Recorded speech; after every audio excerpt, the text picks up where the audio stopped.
কড়াইয়ের ভেতর পেতলের চামচ দিয়ে মাংস নাড়ানো দেখেই শান্তি। আর ছোট বাটিতে করে আনা গরম গরম কালো ভুনা। বলছি রাজশাহীর বিখ্যাত গরুর মাংসের কথা। চলুন ঘুরে আসি, দেখে আসি এবং খেয়ে আসি সেই রাজশাহীর বিখ্যাত গরুর মাংস। রাজশাহী শহরকে বাংলাদেশের অন্যতম পরিচ্ছন্ন শহর হিসেবে বিবেচনা করা হয়। শহরের পরিচ্ছন্নতা এবং সবুজ বনায়নের জন্য কর্তৃপক্ষ ও নাগরিকদের প্রচেষ্টার কারণে এই খ্যাতি অর্জন করেছে তারা। তাদের মতো করে যদি বাংলাদেশের প্রতিটি জেলা শহরের নাগরিকরাও কর্তৃপক্ষকে সহযোগিতা করে এমনভাবে যদি পরিষ্কার করে রাখত, তাহলে হয়তো বাংলাদেশ দেখতে অনেকটা সুন্দর লাগতো। আসলে দেশকে সুন্দর করে রাখতে হলে সরকার থেকেও আমরা সাধারণ নাগরিকরাই আগে এগিয়ে আসতে হবে। আমাদের মন মানসিকতার পরিবর্তন করতে হবে। আমরা চলে এসেছি রাজশাহীর বিখ্যাত কালো ভুনার বাজারে। আমরা আছি এই মুহূর্তে নহাটা হানিফ মিয়ার হোটেলে, হানিফ মামার হোটেল যেটা, সেটার মধ্যে খেতে এসেছি। আমরা এখন খাওয়া দাওয়া করব এবং কি খাওয়া দাওয়ার সব মিলিয়ে আপনাদেরকে দেখানোর চেষ্টা করব। আমরা এখন আছি সেখানে। ইনি হলেন হানিফ মামা, যার হাতের ছোঁয়ায় বিখ্যাত হয়ে উঠেছে এই কালো ভুনা। আর এই কালো ভুনা খাওয়ার জন্য দেশের বিভিন্ন অঞ্চল থেকে হাজারো ভোজন রসিক মানুষ ছুটে আসেন রাজশাহীর নয়াহাট্টা বাজারে। কালো ভুনা মাংসের একটি ইতিহাস আছে। কালো ভুনা মাংস মূলত চট্টগ্রাম জেলা থেকে উৎপত্তি হয়েছে। মাংসকে বিভিন্ন মশলার মিশ্রণে রান্না করার কারণে মাংসের রং কালো হয়ে যায়, যার কারণে এর নাম কালো ভুনা। এই খাবারটি মূলত চট্টগ্রাম অঞ্চলের ঐতিহ্যবাহী খাবার হিসেবে প্রচলন শুরু হয়। বর্তমানে এটি সারা দেশে অত্যন্ত জনপ্রিয় একটি খাবার হিসেবে পরিচিত হয়ে উঠেছে। কত ব্যস্ততার মধ্যে সময় পার করছেন এখানকার বিখ্যাত হওয়া হানিফ মামা, রিপন মামা এবং মান্নান মামা খ্যাত দোকানগুলো। প্রতিদিন দূর দূরান্ত থেকে অনেক মানুষ ছুটে আসেন এই কালো ভুনা খাওয়ার জন্য। এই খাবারটি তার অনন্য স্বাদ এবং মাংসের বিশেষ নরম ভাবের জন্য বিখ্যাত। চট্টগ্রামের ঐতিহ্যবাহী খাবার হলেও রাজশাহীর নয়াহাট্টায় এটি নিজস্ব পরিচিতি পেয়েছে। সাধারণত পোলাও, পরোটা, সাদা ভাত এবং নান রুটির সাথে পরিবেশন করা হয় এটি। নয়াহাট্টা বাজারের কালো ভুনার রান্নার বিশেষত্ব হল দীর্ঘ সময় ধরে ধীরে ধীরে রান্না করার প্রক্রিয়া এবং বিশেষ মশলার ব্যবহার। আর এর মূল উপাদান হল গরুর মাংস, যেমন হাড়, চর্বি, কলিজা, ফ্যাপসা, এমন অনেক কিছু। আর প্রধান মশলাগুলো হলো পেঁয়াজ, আদা ও রসুন বাটা, হলুদ, মরিচ, ধনে, জিরা গুঁড়া, গরম মশলা, এলাচি, দারুচিনি, তেজপাতা, লবণ এবং সরিষার তেল। আমরা এখন নিচ্ছি কালো ভুনা। আমরা ট্রাই করে দেখি। ঢাকা থেকে বহু মানুষ আসে এই কালো ভুনা খাওয়ার জন্য, সব জায়গা থেকে এই কালো ভুনা খাওয়ার জন্য আসে। আমরা এখন ট্রাই করে দেখতেছি কেমন।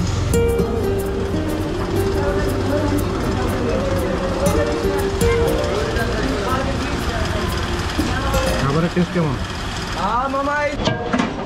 ইনি সেই বিখ্যাত হানিফ মামা, যার কালো ভুনার রাজশাহী নয়াহাট্টা বাজারে একটি অত্যন্ত জনপ্রিয় ও বিখ্যাত খাবার হয়ে উঠেছে। পরবর্তীতে ঝোল এবং মাংস সকলকেই আরো একটু দিয়ে থাকেন। কালো ভুনা অসাধারণ, খুবই মজা।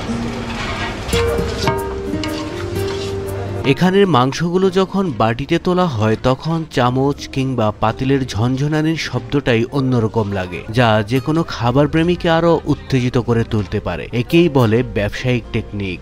একটার পর একটা পাতিল বসানো হচ্ছে, নাড়ানো হচ্ছে, মাটির চুলাতে হালকা আগুনের আঁচ ধীরে ধীরে জ্বলছে এবং মাংসগুলো ঠিকঠাক মতো হচ্ছে আর তা সকলকে তারা দিচ্ছে। এটি দীর্ঘদিনের ঐতিহ্যবাহী খাবার, যা ৩২ বছর ধরে গোপন মশলার ব্যবহার করে রান্না করা হয় বলে জানা যায়। কালো ভুনাটি তার নিজস্ব স্বাদের জন্য পরিচিত, যা সাধারণ কালো ভুনার চেয়ে একটু ভিন্ন এবং এর রেসিপি রন্ধনেও গোপন রাখা হয়েছে। ভেতরে কত মানুষ দেখুন। খাবারটি স্থানীয়ভাবে এতটাই বিখ্যাত যে এটি সোশ্যাল মিডিয়াতেও চর্চার বিষয় হয়ে উঠেছে। চলুন শুনি হানিফ মামা কি বলে। ওয়ালাইকুম আসসালাম রাহমাতুল্লাহ। আলহামদুলিল্লাহ ভালো। এখন আপনার ৮০-৯০-১০০ কেজি বিক্রি হচ্ছে। বাজারের দিনে একটু বেশি হয়, আজকেও ধরেন প্রায় ৫০-৬০ কেজির মতন। আর হাটের দিনে আপনার ৮০ কেজি, ১০০ কেজি, ৯০ কেজি, ঠিক নাই। ব্যাপারগুলো এক দিনে এক এক রকম হয়, নির্ধারিত একরকম হয় না। কিন্তু সিটি হাটে বেশি হয়। সিটি হাটে আপনার রবিবার বুধবার আপনার ওই ৮০-১০০ কেজি করে সচরাচর বিক্রি হয়। ২ দিন, রোববার বুধবার 2 দিন, বাদ বাকি 5 দিন। এখানে 5 দিন। এটা ব্যবসা হচ্ছে আমার আব্বা। তারপরে আমরা ধরেন প্রায় ৩২-৩৩ বছর হবে। আব্বা বলে যে তুমি যখন ছোট প্যান্ট পরা শিখছো তখন থেকে আমি এই ব্যবসা করি। তাহলে আমার বয়সে এখন ধরেন প্রায় ৩৭-৩৮। তাহলে ওই সেই হিসাব করে দেখা যাচ্ছে 30-32 বছরের হবে। এখানে সিটিহাটে চৌবাড়াহাটে সব জায়গায় একই দাম 170 টাকা করে। আপনার গরু, খাসি, মুরগি, ঠিক আছে, 3টা আইটেম থাকে। এর ভিতর গরুর লুলি থাকে, কলিজা থাকে, আপনার বড় চাপের গোস্ত থাকে, আপনার ছোটোর গোস্ত, মানে যাই যেরকম খায় ফোনে অর্ডার দিয়ে দেয়। কিন্তু রাত্রি একসাথে রান্না করি, করে ওই গোস্তটাকে আপনার এরকম কালাভুনা করি। ওই কেউ যদি বল ভাই আমাকে একটু কালামার জন্য কারালি পিসগুলো রাখেন, তো অর্ডার দিয়ে দিয়ে রাখতে বড়ো পিস ওটা আপনার ওর জন্য রাখি। কেউ বলে ভাই আমার জন্য 5টা লুলি রেখেন, তো কেউ কলিজা রাখতে বলে, মানে যার যেরকম পছন্দ আর কি। ধরেন এই তো দেশি মুরগি আজকে রোস্টি পিস পুড়িয়ে গেছে, প্রায় 2 পিস আছে খালি। এই দেখুন, এইটা হচ্ছে আপনার দেশি মুরগি।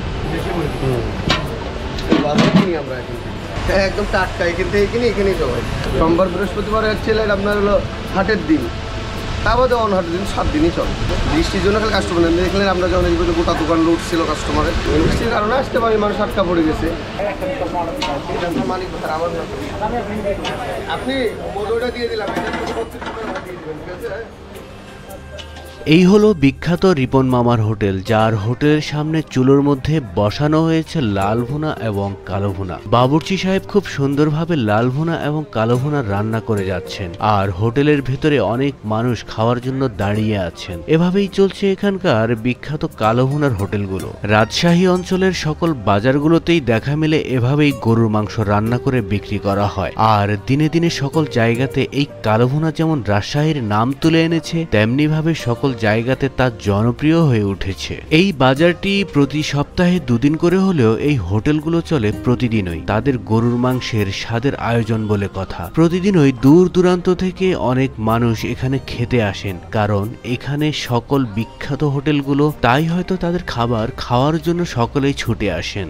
আপনারা যদি কখনো রাজশাহী আসেন, অবশ্যই এই বিখ্যাত মাংসের স্বাদ নিতে ভুলবেন না। এদিকে আমাদের হানিফ মামা তার সুন্দর পরিবেশন সে চালিয়েই যাচ্ছেন, একটার পর একটা বাটিতে সে মাংস দিয়েই যাচ্ছেন। কালো ভুনা এখন শুধু চট্টগ্রাম এবং রাজশাহীতে নয়, বাংলাদেশের সকল জেলাতেই তা অনেক জনপ্রিয় হয়ে উঠেছে। আর হবেই না কেন, কালো ভুনা খাওয়ার পর তার স্বাদ যে মুখে লেগেই থাকে, তাই হয়তো তাকে আর ভোলা যায় না। দর্শক, আমরা হানিফ মামার কালাভুনা, রিপন মামার কালাভুনা খেয়ে এখন আবার রওনা দিলাম। এই হলো হানিফ মামার কালাভুনা, আর ওই পাশে হলো রিপন মামার কালাভুনা। সব মিলে এখানে অনেক কালাভুনার দোকান। তো আমরা এখন কালাভুনা খেয়ে রওনা দিলাম। রাজশাহী, যা রাজাদের শহর নামে পরিচিত, বাংলাদেশের একটি গুরুত্বপূর্ণ ও ঐতিহাসিক শহর। এটি প্রধানত তার অনন্য সাংস্কৃতিক ঐতিহ্য, শিক্ষাক্ষেত্রে অবদান এবং রেশম উৎপাদনে বিখ্যাত, যাকে শিক্ষার শহর বা রেশম নগরী অথবা আমের রাজ্য হিসাবেও ডাকা হয়। এর ঐতিহাসিক দিক হলো এই অঞ্চলটি প্রাচীন পুণ্ড্রবর্ধন রাজ্যের অংশ ছিল। পাল রাজবংশের শাসনামলে বরেন্দ্র গবেষণা জাদুঘর স্থাপিত হয় এই অঞ্চলে, যা এই অঞ্চলের প্রত্নতাত্ত্বিক নিদর্শন সংরক্ষণে গুরুত্বপূর্ণ ভূমিকা রাখে। রাজশাহীর মসলিন ও রেশম শিল্প বিশ্বজুড়ে সুপরিচিত। আর রাজশাহী জেলার আওতাধীন চাঁপাইনবাবগঞ্জের বিখ্যাত আমের কথা কে না জানে। সে পর্যন্ত ভালো থাকুন, সুস্থ থাকুন, সবাইকে ধন্যবাদ।